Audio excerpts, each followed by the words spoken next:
Capítulo 4. Enfermedades análogas. Las poluciones nocturnas. Acabamos de demostrar los peligros de una evacuación demasiado abundante de semen, por los excesos venéreos y la masturbación.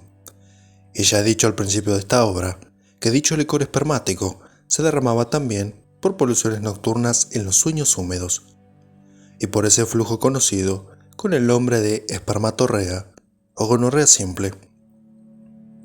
Vamos, pues, a examinar brevemente estas dos enfermedades. Las leyes que unen al alma con el cuerpo son tales que aun cuando los sentidos están embotados por el sueño, se ocupa de las ideas que se le han transmitido durante el día. Las cosas que los hombres usan en la vida, piensan, cuidan y dan, y lo que dicen, mirando y actuando, como si le pasaran a un desvelado, es menos sorprendente. Otra ley que depende de esta unión es que, sin alterar ese embotamiento de los sentidos, o sin comunicarles la sensibilidad a las impresiones externas, el alma puede, durante el sueño, dar lugar a los movimientos necesarios para la ejecución de los actos que le sugieren las ideas de las que se ocupa. Si el alma recuerda ideas relativas a los placeres del amor, se entrega a los sueños lujuriosos, y los objetos en que piensa producen en los órganos de la generación los mismos movimientos que sí se llevan a cabo durante la vigilia, y el acto se consuma físicamente como resultado de la imaginación. Se sabe lo que sucedió a Horacio en uno de sus viajes a Brindes. Heme aquí, el más necio de los mentirosos, hasta que la muchacha espera a la medianoche. El sueño, sin embargo, quita la intención de venir. Luego los sueños inmundos a la vista manchan el vestido de la noche y el vientre en la espalda. Por otra parte, estos mismos órganos irritados despiertan algunas veces la imaginación y dan lugar a sueños que terminan como los precedentes. Estos principios sirven para explicar las diferentes especies de poluciones. La primera es la que viene a consecuencia de la excesiva abundancia del semen, y esta se presenta en algunos jóvenes en la flor de su edad, que son sanguíneos, vigorosos y castos. El calor de la cama viene a enrarecer los flujos, principalmente el licor seminal, y a consecuencia de este fenómeno, la imaginación se entrega de lleno a los placeres venéreos, y la idea del coito produce el efecto final, la eyaculación. En este caso, semejante evacuación no es una enfermedad, sino más bien una crisis favorable, un movimiento de la naturaleza, que desembaraza al individuo de una sustancia que, de permanecer mucho tiempo detenido, podría dañar. Y aunque algunos médicos lo niegan, es lo cierto que la incontinencia prolongada puede determinar los diferentes desórdenes del priapismo o del furor uterino. Y ya que de este asunto nos ocupamos, nos vamos a permitir un ligero paréntesis que creemos oportuno. Galeno habla de un hombre y de una mujer a los cuales hizo enfermar el exceso de semen y que se curaron renunciando a la incontinencia que se habían impuesto, y considera la retención de este líquido como capaz de producir los accidentes más peligrosos. Yo he visto en Montpellier una observación semejante por completo a la de la mujer de la cual habla ese gran hombre. Una mujer muy robusta, de cerca de 40 años de edad, que en su juventud había gozado bastante de los placeres del amor y que se había privado de ellos algunos años antes, presentaba de vez en cuando episodios histéricos tan violentos que perdía el uso de los sentidos, y ningún remedio podía disipar los sucesos, y solo terminaban practicando fuertes fricciones en las partes genitales, determinando de este modo un temblor convulsivo, seguido de abundante eyaculación, y en el mismo instante recobraba sus sentidos. Después de la primera edición de esta obra, se han publicado 3 observaciones completamente análogas, una de Weber, médico de Warhol, Hannover, y las otras 2 de Bedveder, médico de Burdeos, que se pueden ver en el periódico que publicaba Richard. Estas observaciones tienden a demostrar que los médicos no deben perder de vista estas causas de enfermedad que se presentan algunas veces. Sakuto Lusitano publica una observación muy semejante. Una joven, dice, estaba en un paroxismo convulsivo muy violento. Caía y en el momento quedaba sin conocimiento, presentando un temblor general, los ojos hundidos, etc. Todos los remedios que se emplearon fueron inútiles. Mandé aplicar un pesario acre que produjo una abundante evacuación espermática, y la enferma recobró enseguida sus sentidos. Hoffman cita también la historia de una monja a quien solo se podía sacar del paroxismo histérico, existando la misma evacuación. Y Sakuto, en la misma obra que acabo de citar, habla de dos hombres a los cuales dañó extraordinariamente la supresión de los placeres del amor. El uno fue atacado de un tumor en el ombligo, que ningún remedio pudo disipar o disminuir, y que solo desapareció por el coito repetido. El segundo, debilitado por sus excesos de este género, los abandonó de repente. 6 meses después, tuvo vértigos y muy pronto ataques de verdadera epilepsia, que se atribuyeron a un vicio del estómago. Se le trató por los medicamentos apropiados para esta dolencia, pero aquellos agravaron el mal y el enfermo murió en un violento modo. Practicada la autopsia, se encontraron todas las vísceras en estado normal, excepto las vesículas seminales y el conducto deferente, que estaban llenas de un esperma verde y ulceradas en muchos puntos. Un médico respetable por su ciencia y por su edad, que durante mucho tiempo ha seguido a las armadas austriacas en Italia, me dice haber notado que los soldados alemanes que no se habían casado y cuya vida era sobria, padecían con frecuencia verdaderos ataques de epilepsia, priapismo o poluciones nocturnas. Accidentes que sin duda provenían de una secreción demasiado abundante de semen y quizá de que este semen tenía otros caracteres más irritantes en aquel país caliente, cuya dieta es más suculenta. También se debe al Dr. Jakes, a quien he citado en el segundo artículo de esta misma obra, una excelente tesis, cuya traducción publicó poco tiempo después el señor de la Mettrie, en la cual cita muchas enfermedades producidas por la privación de los placeres venéreos, y el señor de la Mettrie indica otra titulada La virginidad claustral, cuyo objeto es el mismo. El Dr. Sindel publicó también en 1745 una disertación en la cual recogió las observaciones producidas por una excesiva cantidad. Y también puede colocarse en este lugar lo que dice Sauvages respecto a esta virtud mal entendida, en las mujeres cuyo temperamento es ardiente. El mismo autor añade una observación que constituye el ejemplo más notable de todo lo que venimos refiriendo. Se trataba de una joven que, devorada por su fuego y queriendo conservar su pureza, estaba sujeta a grandes poluciones, aun al mismo tiempo que lamentaba su desgracia a los pies de un confesor viejo y feo. Una joven que se casa con un viejo. Decía una recién casada a una amiga suya, hubiera hecho mejor con arrojarse a un río con una piedra al cuello. Finalmente, sin hablar de algunos otros autores, Gauvius coloca la continencia excesiva entre las causas de las enfermedades, enumerando enseguida los males que produce. No se debe, pues, negar su existencia, pero tampoco se debe desconocer su rareza, sobre todo en este siglo, que parece ser el siglo de la debilidad. Así es que todos los días se engañan algunos profesores, atribuyendo indistintamente a esta causa todas las enfermedades que afligen a las personas púberes de ambos sexos, aconsejándoles como único remedio el matrimonio.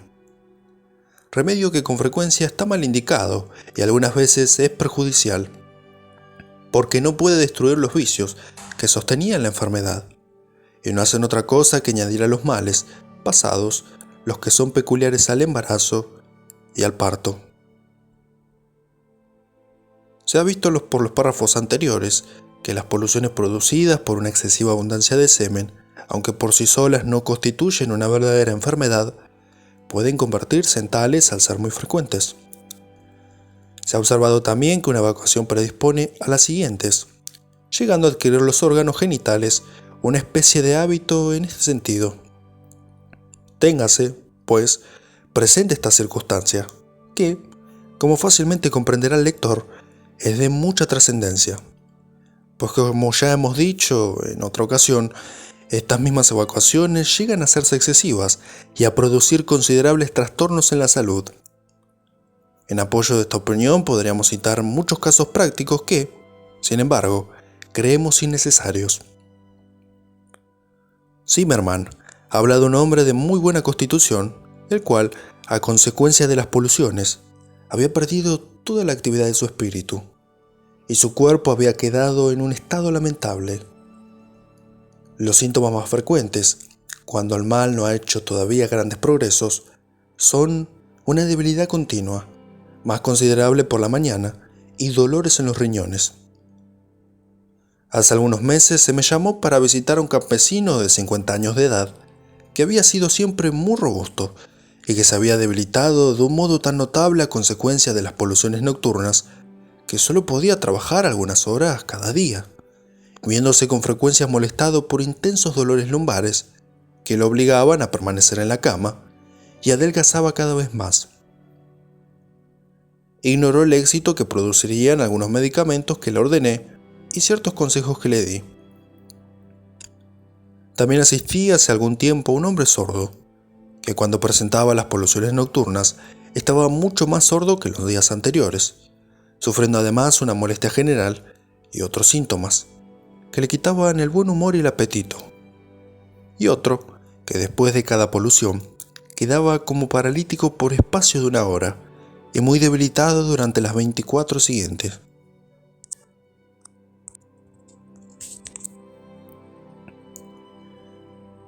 Se pueden colocar en esta primera clase las poluciones de los que, habiéndose acostumbrado a frecuentes emisiones, las suspenden repentinamente.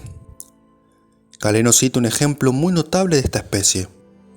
Se trataba de un hombre que, habiendo abusado del coito hasta entonces, abandonó por espacio de algún tiempo los placeres del amor. Algunos meses después, la retención del esperma dio lugar a varios síntomas de los órganos genitales, y durante el sueño padecía movimientos convulsivos de los lomos, brazos y piernas, seguidos de una emisión abundante de esperma espeso, con la misma sensación voluptuosa que durante el coito. Una bailarina de vida algo airada fue herida casualmente cerca de la mama izquierda. El cirujano prescribió una dieta bastante severa y ordenó a la enferma que se abstuviera de los placeres venéreos, a los cuales se había entregado excesivamente. La tercera noche de esta privación, a la cual se sometió, tuvo una polución que, apareciendo de nuevo en las noches siguientes, la debilitaba a simple vista y le causaba violentos dolores en la región lumbar. La herida se iba cicatrizando, pero a pesar de esto, el cirujano, firme en sus principios, continuó la provisión. La sangró y administró una purga. La enferma, debilitada y aburrida, no tomó en lo sucesivo ningún medicamento, comió y bebió, y no contenta con esto, se entregó de nuevo a la vida libertina. Aquella debilidad y aquellos dolores desaparecieron bastante pronto. Pero no se crea con esto que es infundada la opinión de los cirujanos que prohíben el coito a los heridos. Antes, al contrario, la experiencia y la práctica han demostrado que les es sumamente perjudicial en la inmensa mayoría de los casos. Como de ello pueden leerse numerosas observaciones en las obras de los mejores prácticos. Por mi parte, pudiera citar un caso en el cual la masturbación causó la muerte a un herido, aunque la lesión no era de gravedad. Y en las obras de Fabricio de Hilden se encuentra otra observación enteramente igual. Slotan habla de un hombre a quien cortó la mano a consecuencia de una herida por arma de fuego. Le prohibió severamente todo comercio con su mujer, la cual también conocía el peligro que en ello hubiera corrido la vida del enfermo. pero cuando se disiparon todos los efectos y la curación estaba ya próxima, sintiendo el enfermo algunos deseos eróticos, a los cuales no quiso responder su mujer, se entregó al onanismo. Poco tiempo después padeció una violenta fiebre, delirio, convulsiones y otros accidentes, muriendo dicho sujeto al cabo de 4 días. Por mi parte, he visto también a una joven recién casada que, habiendo caído de un carruaje, sufrió una violenta contusión y al cabo de 5 días, encontrándose perfectamente bien, se entregó a los placeres del amor como si nada hubiera sucedido. 2 horas después, se hinchó toda la pierna y aparecieron agudos dolores y una fiebre bastante intensa que duró cerca de 30 horas. Lo que he dicho al principio de esta sección, acerca de la relación que existe entre los sueños y las ideas de que se ha ocupado el alma durante el día, sirve para explicar por qué los masturbadores están sujetos a las poluciones nocturnas. Su alma, ocupada durante todo el día por las ideas venéreas, tiene presentes durante la noche, materializando la cuestión, los mismos objetivos. Y el sueño lascivo va seguido de una evacuación que es siempre fácil, cuando los órganos han adquirido un grado considerable de irritabilidad. Es importante prevenir oportunamente los progresos del hábito, y cualquiera que sea la causa de las poluciones, no dejar que se hagan antiguas. Cuando han durado mucho tiempo, curan difícilmente. No hay ninguna afección, dice Hoffman, que atormente más a los enfermos y dé más trabajos a los médicos que las poluciones nocturnas que han durado durante mucho tiempo y que se han hecho habituales, sobre todo si aparecen todos los días. Sucede muchas veces en estos casos que los mejores remedios causan más mal que bien. Todos los médicos que han escrito acerca de esta enfermedad han dicho que su curación es difícil, y todos los que han tenido ocasión de tratarla lo han experimentado por sí mismos. Por lo cual, no debemos sorprendernos. A no ser que se pueda dar de repente a los órganos su fuerza y disminuir su irritabilidad durante el tiempo que transcurre entre dos poluciones, lo cual es imposible, o prevenir los sueños lascivos, y esto no es menos difícil. Debe esperar que reaparezca la polución y que ésta destruya la pequeña cantidad de medicamentos que haya podido administrarse. De una polución a otra se puede ganar muy poco, y es preciso obrar con gran constancia para poder obtener un efecto sensible. Celio Aureliano ha recopilado todo lo que de bueno dijeron los antiguos sobre el tratamiento. Quiere que 1. El enfermo evite en cuanto le sea posible toda idea lujuriosa. 2. Que se acueste en una cama dura y fresca, que se aplique a los riñones una tenue placa de plomo, como también esponjas empapadas en agua y vinagre sobre todas las partes que sean asiento de la enfermedad, o cosas refrescantes como las baláusticas, granado silvestre, acacia, hipocisto, etc. 3. Que solo haga uso de alimentos y bebidas atemperantes. 4. Se aconseja los fortificantes. 5. El uso del baño frío. Y 6. No acostarse nunca sobre el dorso y sí sobre un lado o sobre el vientre. Este consejo es muy bueno, pero veamos ante todo cuál es la verdadera indicación que se presenta. Disminuir la cantidad de semen y prevenir los malos ensueños. La dieta y el régimen en general son más propios para llenar este fin que los remedios farmacológicos. Los alimentos más convenientes son los que proceden del reino vegetal, las legumbres y los frutos. Entre las carnes, las menos sustanciosas. En una y otra clase de alimentos es necesario hacer uso de los que no poseen ninguna acción acre. Se ha visto ya la gran influencia de este régimen sobre la tranquilidad del sueño, y no se puede no recomendarlo a los que sufren las poluciones nocturnas, que tanto necesitan del mismo. Deben, sobre todo, renunciar a la cena, o al menos cenar tan solo alguna cosa ligerísima. Esta circunstancia contribuye más a la curación que todos los remedios. He visto hace muchos años a un individuo que tenía casi todas las noches una polución y había tenido ya algunos episodios de pesadilla. Un ministrante le ordenó que bebiese agua caliente, al acostarse algunos vasos de té que, sin disminuir las poluciones, aumentaron aquellas. Los dos males se reunieron y repetían todas las noches. El fantasma de la pesadilla era una mujer cuya presencia ocasionaba también la polución. Debilitado por esta doble enfermedad y por la privación de un sueño tranquilo, caminaba a grandes pasos hacia la consunción. Le ordené que solo cenara un poco de pan y algunas frutas, si tenía fuerte apetito, y que al entrar en la cama se bebiera un vaso de agua fresca con 15 gotas de licor anodino mineral de Hoffman. No tardó en recobrar la tranquilidad de su sueño. Las dos enfermedades desaparecieron por completo y recobró bien pronto sus perdidas fuerzas.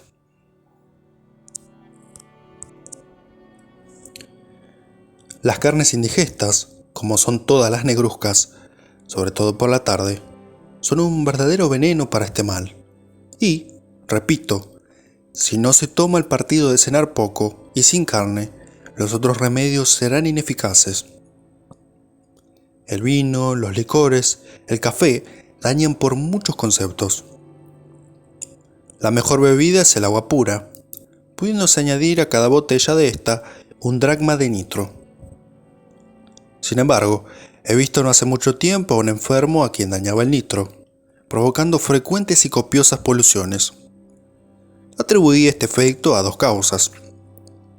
La primera, que tenía el sistema nervioso muy débil, en cuyos individuos sobra el nitro como irritante.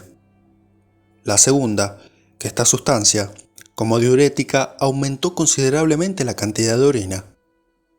La vejiga se llenaba con más facilidad durante la noche y ya se sabe que su distensión es una de las causas determinantes de las poluciones. El precepto dado por Celio de evitar las camas muelles es de la mayor importancia. No se puede resistir la pluma. La paja es más preferible que el crin, y he visto enfermos que se encuentran mucho mejor cuando cubren el colchón con un cuero. El consejo de no adoptar de noche la posición supina es igualmente necesario. Esta posición daña, pues contribuye a hacer agitado el sueño y excitar demasiado los órganos genitales. En fin, como la costumbre tiene en esto grande influencia, no es conveniente romperla. En la observación siguiente podrá servir de alguna utilidad. Se refiere a un italiano respetable por sus virtudes y hombre de los más excelentes que recuerdo haber visto. Me consultó para una enfermedad muy diferente, pero con el objeto de instruirme mejor, me contó toda la historia de su salud.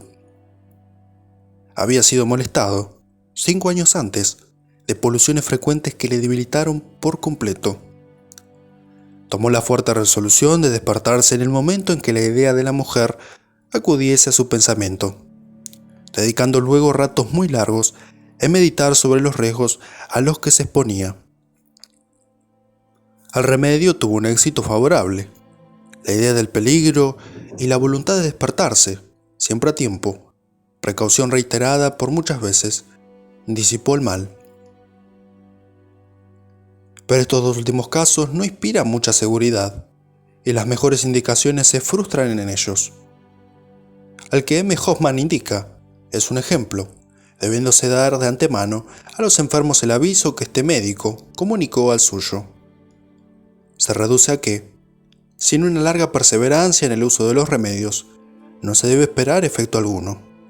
O mejor, cuando la cuestión del régimen es la más esencial, sucede con frecuencia que no se experimenta alivio sensible hasta haber pasado mucho tiempo practicando lo ordenado. Si se emplean los remedios terapéuticos, deben estar fundados sobre la misma indicación que el régimen. No hace mucho tiempo que he visto reaparecer el mal a consecuencias de una sangría bastante copiosa.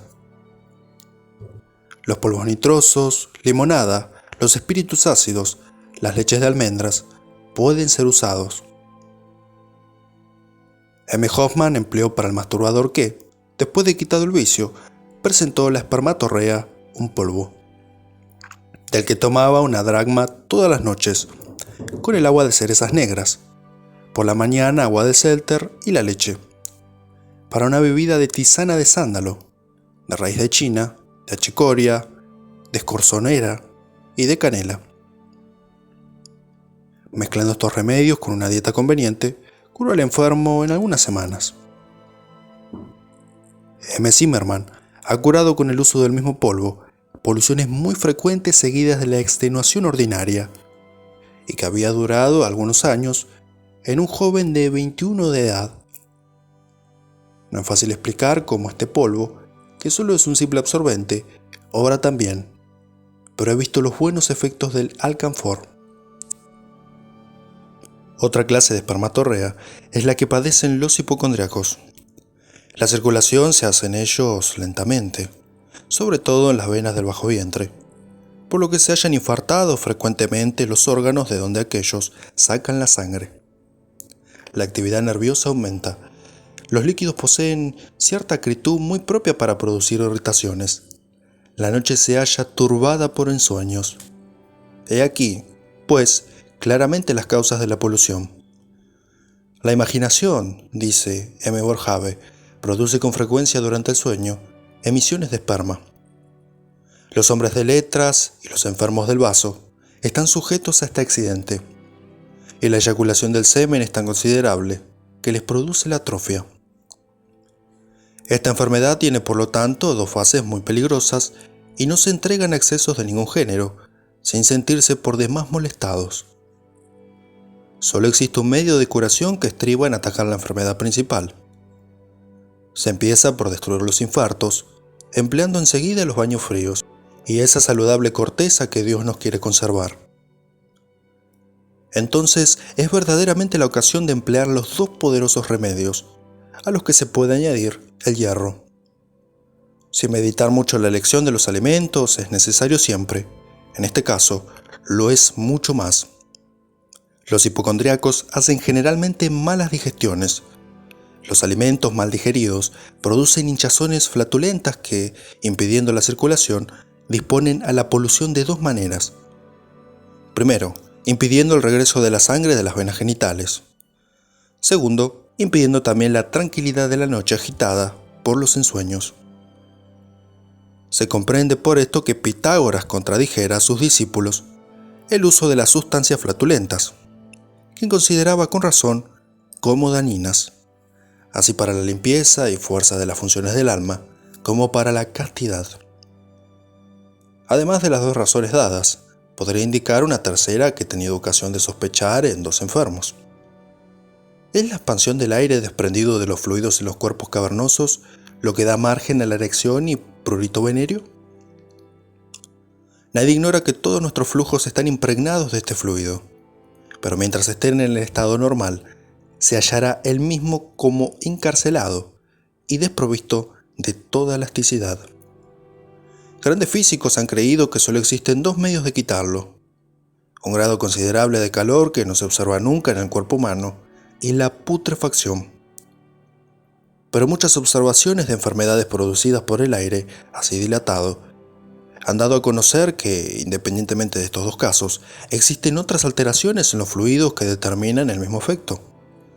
Y estas alteraciones parecen más frecuentes entre los hipocondríacos.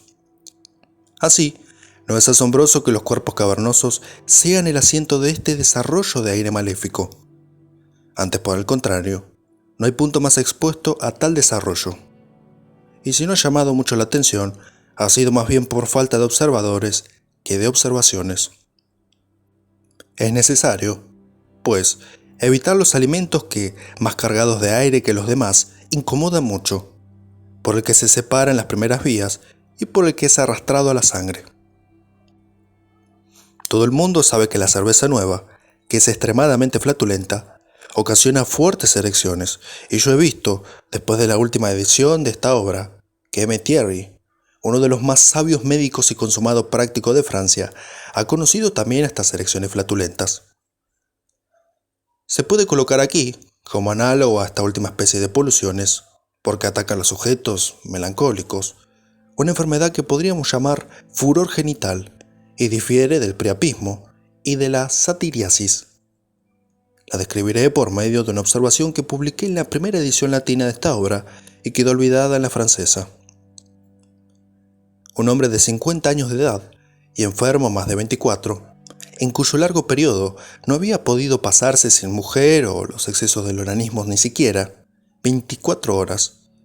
Por el contrario, repetía los actos muchas veces por día. El esperma era acre, estéril, la evacuación rápida. Tenía el sistema nervioso sumamente debilitado, episodios de melancolía y de flato, ambos muy violentos, las facultades embrutecidas, el oído muy duro y los ojos extremadamente débiles. Murió en el más triste estado. No le aconsejé remedio alguno, pues había tomado ya mucho sin resultado. Los que estaban calientes le dañaban, y solo la quina infundida en el vino, como le ordenó M. Albinis, le había aliviado algo. La autoridad de este célebre médico es un nuevo testimonio bien respetable en pro de dicho remedio. Se encuentra entre las consultas de M. Hoffman un caso muy parecido. El prurito venéreo era casi incontinuo, y el alma y el cuerpo se hallaban igualmente debilitados. Gonorrea simple. La gonorrea, dijo Galeno, que solo conocía la simple, es una eyaculación de semen sin erección.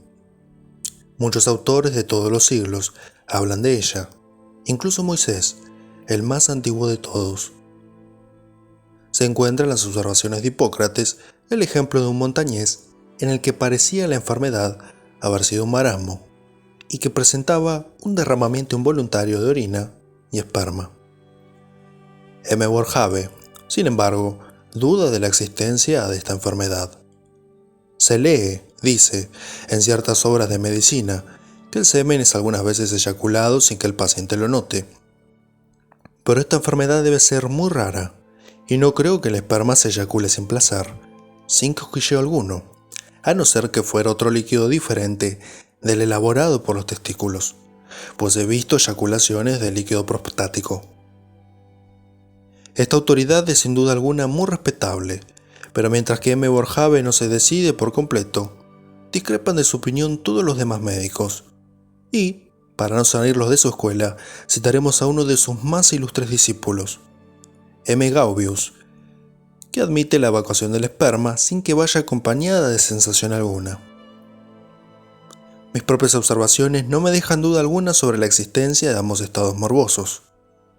He visto hombres que tras una gonorrea virulenta, después de los excesos, venéreos o en la masturbación, presentaron un derrame continuado por el miembro, pero que no les hacía incapaces de nuevas erecciones y eyaculaciones. Se quejaban, sin embargo, de que una sola eyaculación les debilitaba más que el derrame de muchas semanas.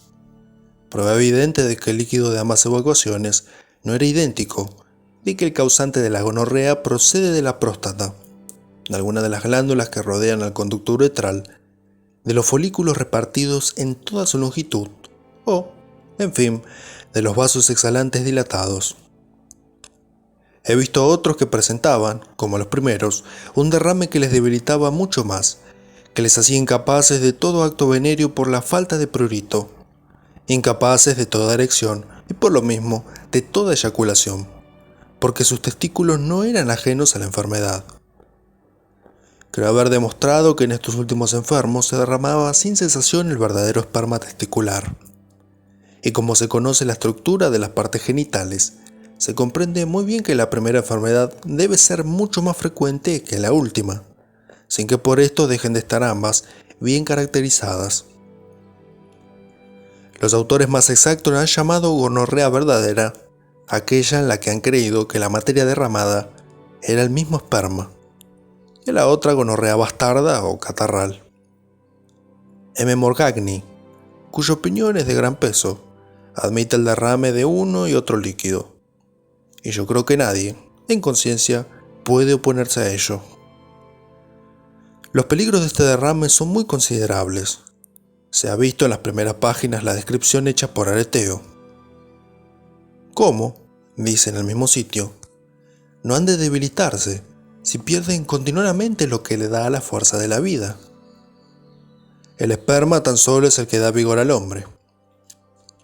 Celso, que vivió antes que Areteo, dijo positivamente que la pérdida de semen sin sensación venérea conduce a la consunción. Juan, hijo de Zacarías, y más conocido con el nombre de Actuario, en la obra que escribió para el embajador que el sultán de Constantinopla envió al norte, opina como los autores antes citados. Si el derrame de esperma llevado a cabo sin erección ni sensación dura algún tiempo, ha de producir necesariamente la consunción y la muerte, porque se disipa la parte más balsámica de los líquidos y espíritus animales. Los autores más modernos piensan como los antiguos. Todo el cuerpo enflaquece, dice Seonard, y la espalda, sobre todo. Los enfermos se tornan débiles, secos, pálidos. Se abaten, tienen dolores en los riñones y se les hunden los ojos. M. Boerhaave coloca a esta gonorrea entre las causas de la parálisis, y bueno es advertir que en este sitio de su obra admite el derrame verdaderamente espermático. La parálisis, dice, procedente de la gonorrea, es incurable, porque el cuerpo se halla por demás debilitado. Se encuentran en una erudita memoria de M. Coemp observaciones muy interesantes. Esta afección puede depender de muchas causas distintas. La causa próxima es casi siempre un vicio en los líquidos eyaculados, que son muy tenues y con frecuencia muy acres, como también una gran relajación de los órganos. El vicio moral denota un defecto en su elaboración que depende de la debilidad general y exige la medicación tónica reconstituyente. Sería fuera de lugar entrar ahora en grandes detalles, sobre los que podrían hallarse cosas muy buenas en muchos autores, sobre todo en Seonard, autor del mejor compendio de medicina práctica que se conoce. Los mismos remedios indicados en el curso de esta obra contra las otras formas de la polución se indican contra la gonorrea, el baño frío, la quina y demás corroborantes. M. Boerhaave refiere que la hierba hepática produce excelentes resultados. Claro que el uso es excelente. En la gonorrea tradicional dependiente del relajamiento de los órganos, algunas veces, y para quitar esa mala tendencia de los líquidos, se puede comenzar por algunos laxantes. Algunos médicos notables les han atribuido una eficacia casi específica contra esta enfermedad. La experiencia, más aún que la razón, me ha probado lo contrario. Y los que se toman la molestia de consultar a los autores que he citado más arriba, verán cómo ellos no ordenan laxante alguno. Actuario prescribe las sustancias que fortifican sin calentar. Areteo, que al ver los riesgos que amenazan al paciente, quería remediarlo a toda costa, ordena los tónicos, la abstinencia de los placeres del amor y el baño frío. Celso ordena las fricciones y sobre todo el baño extremadamente frío. Quiere que todo cuanto se coma o se beba lo sea en frío, que se eviten todos los alimentos que puedan dar lugar a indigestiones, vientos o aumentar la acritud del esperma. Fernel prescribe la alimentación suculenta fácil de digerir y los electuarios restantes. Si la promesa de Langius, que se atrevió a jurar que los purgantes y la dieta curaban esta enfermedad, es verdadera, solo puede serlo en el caso en que reconozca por causa de un mal régimen que haya dado lugar a obstrucciones en el bajo vientre y hecho degenerar todos los líquidos del organismo, sin que los sólidos hayan sufrido todavía de un modo considerable. Solo existe este caso particular, pues si estos han sufrido de un modo mayor, los purgantes deberán necesariamente ir acompañados de los tónicos. Tal era la gonorrea observada por Regis, y de la que nos ha participado los detalles M. Cranen. Un hombre, dice, de temperamento pituitoso, que había hecho uso por mucho tiempo de alimentos húmedos, fue atacado por derrame de un líquido acuoso. crudo, viscoso, que salía sin conocimiento del paciente. Este adelgazó, sus ojos se tornaron cóncavos y perdió poco a poco sus fuerzas. Regis empezó por los purgantes para evacuar aquellos líquidos pituitosos. Enseguida administró los corroborantes y elementos desecantes. Y en fin, si todo esto no bastaba, aconsejaba también un cáustico a cada muslo. Pero este método de los purgantes no puede convenir nunca cuando la enfermedad es consecuencia de los excesos venéreos y depende, como dice Sennert, de la debilidad de las vesículas seminales que han contraído por las alteraciones tan frecuentes de plenitud e inanición. El detalle de algunos casos hará comprender mejor cuál sea el tratamiento más adecuado. Taine cita uno que no puede colocarse en otro sitio mejor que en este. Un joven, dice, estudiante de Derecho, de temperamento sanguíneo, se masturbaba 2 o 3 veces por día y a veces con más frecuencia. Se le presentó la gonorrea acompañada de debilidad general. Consideró la gonorrea como una consecuencia del relajamiento producido en los vasos seminales y la debilidad de la frecuente pérdida del semen, que había disipado el calor natural, producido en las indigestiones, lesionado el sistema nervioso, embrutecido al alma, debilitado todo el organismo. Le recetó un vino reconstituyente, con los astringentes y aromáticos en infusión en el vino rojo, un opiado de la misma naturaleza y un ungüento compuesto de aceite de rosas, de almaciga, de nitro, de huel arménico, tarralemie, o sigilada y cera blanca. El enfermo curó al cabo de un mes de padecimiento y le advertí que se abstuviera de tan infame como asqueroso vicio, por el riesgo de caer en la amenaza del Eterno, que excluye a los pecadores del reino de los cielos. Uno de los mejores médicos de Suiza, dice Monsieur Zimmermann, M.J.M. Weffer, de Schaffhausen, cuya autoridad es de gran peso, asegura haber curado un derrame continuo de esperma, consecuencia de la masturbación, con el auxilio de la tentura ferruginosa de Ludovici. M. Weslim, de Sursach, me ratificó lo mismo, fundado en su experiencia. Para mí, añade mi buen amigo, no he visto tan buenos efectos.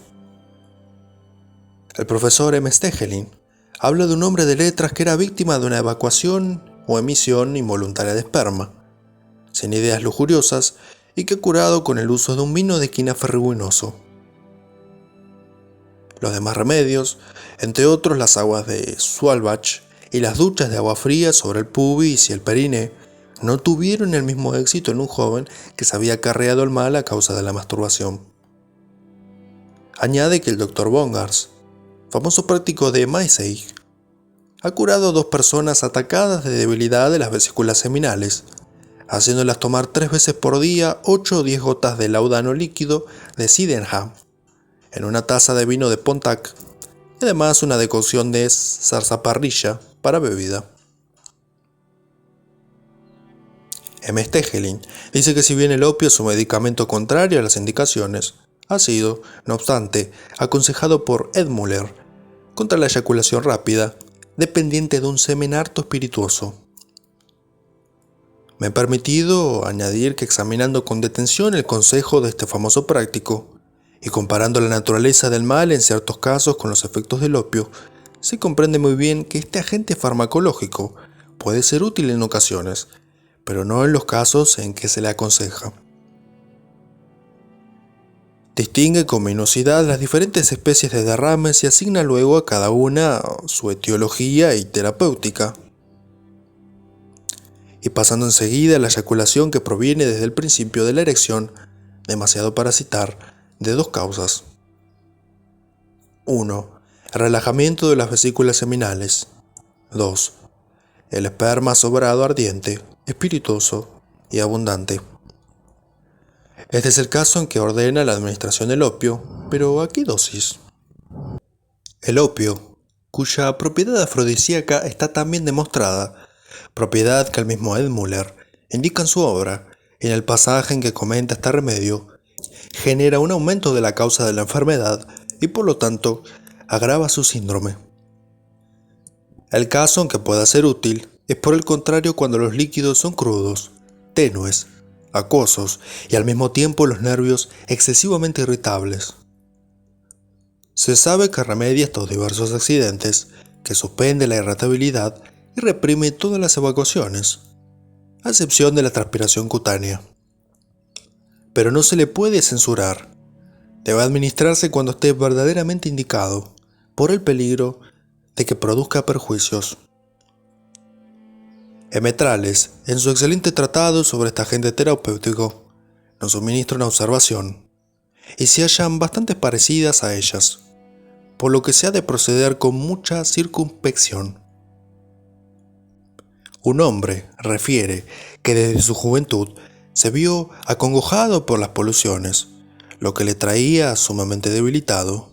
Nunca tomaba el opio, a veces para moderar una tos o cohibir una diarrea, y otras veces con cualquier otro objetivo, sin que tuviera por la noche, con gran riesgo suyo, fantasías sexuales acompañadas de una emisión espermática. Me permitiré una reflexión que naturalmente se presenta, o sea que el error de Ed Müller prueba hasta la evidencia. Primero, ¿cuánta influencia tiene una teoría exacta sobre la práctica que, sin este recurso, solo es con frecuencia falsa y errónea? Segundo, cómo también por eso mismo, el hombre que reúne una y otra experiencia tiene grandes ventajas sobre el que solo se guía por algunas observaciones o se entrega a una teoría sistemática. Y finalmente, que asimismo la lectura de los mejores prácticos, despojados de esa teoría tan exacta, debido a nuestro siglo, pueden engañar a los que les leen, pues nunca sacarán más que una idea vaga, ya que ignoran los principios que deben servir de piedra de toque para discernir en medicina lo que es de buena ley o mala ley. Concluiré con dos observaciones más. Mayor número sería superfluo. Un joven de 20 años, que había tenido el vicio de la masturbación, fue atacado al cabo de 2 meses de un derrame mucoso continuo y de poluciones nocturnas de vez en cuando, acompañadas de considerable extenuación. Tenía frecuentes y violentos dolores de estómago. Se notaba el pecho sumamente débil. Sudaba y con mucha frecuencia. Le ordené una receta de opiado. Tomaba 1/4 de onza 2 veces por día. Al cabo de 3 semanas se hallaba bien, bajo todo concepto, y el derrame solo tenía lugar con las poluciones nocturnas, que eran mucho menos frecuentes. El mismo tratamiento continuó por 15 días más, el cual le curó por completo. 2 esposos extranjeros fueron atacados, casi al mismo tiempo, de un derrame acompañado de debilidad y dolores a lo largo de la espina dorsal, sin que existiera la presencia de virus alguno, sino debido más bien a los excesos conyugales. El derrame era bastante más considerable en el marido. Habían ensayado inútilmente un sinnúmero de remedios, entre otros las pílduras mercuriales que aumentaron el padecimiento. Les prescribí los baños fríos, un vino de quina, de hierro y rosas rojas, que tomaron regularmente. Esto sucedió durante el verano de 1758. Las continuadas lluvias hacían bastante difícil el uso de los baños en las playas. La mujer solo tomó 2 o 3 y unos 2 el marido. Al cabo de 5 semanas me dijeron que se hallaban casi totalmente restablecidos, y les ordené que continuaran con lo mismo hasta la perfecta curación, que no se hizo esperar. Estos satisfactorios éxitos no pueden servir para fundar un pronóstico general favorable, pues esta enfermedad es frecuentemente muy rebelde y en ocasiones incurables. Solo expondré un ejemplo, pero bastante evidente.